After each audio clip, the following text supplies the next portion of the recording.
যেটা আপনার ভাল লাগবে না চোখ নামায় চলে যান। যখন কাপড় এদিক ওদিক হবে যেটা আপনার পছন্দ হবে না, আপনার কেন মনে হবে এই মেয়েটা আপনার আক্রমণযোগ্য?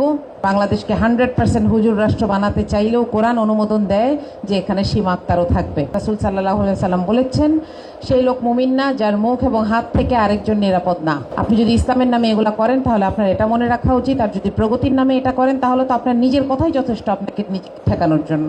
আপনার স্ত্রী কেমন হবে এটা আপনি বাছাই করেন। সোসাইটিতে একটা মেয়ে কিভাবে এক্সিস্ট করবে সেটা সিলেক্ট করার দায়িত্ব আল্লাহ আপনাকে দেন নাই। আমি কোরআন পড়েছি, হাদিস পড়েছি, আমি জানি। আপনার পকেটে 10 টাকা আর দোকানের শোকেসে 25 টাকার খাবার, আপনি কখনো আক্রমণ করেন?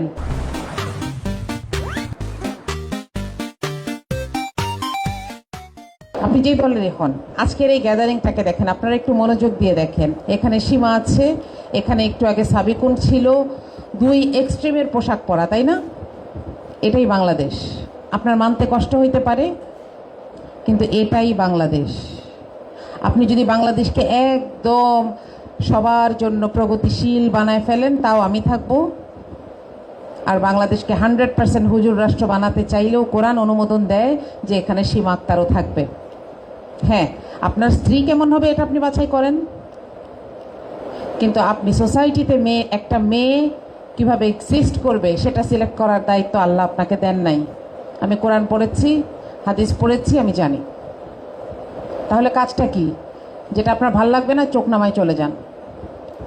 রাস্তায় যেতে যেতে আপনার পকেটে 10 টাকা আর দোকানের শোকেসে 25 টাকার খাবার, আপনি কখনো আক্রমণ করেন?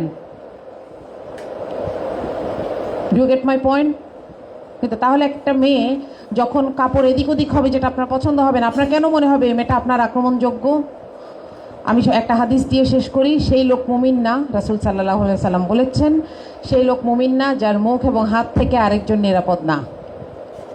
আপনি যদি ইসলামের নামে এগুলা করেন তাহলে আপনার এটা মনে রাখা উচিত, আর যদি প্রগতির নামে এটা করেন তাহলে তো আপনার নিজের কথাই যথেষ্ট আপনাকে ঠেকানোর জন্য।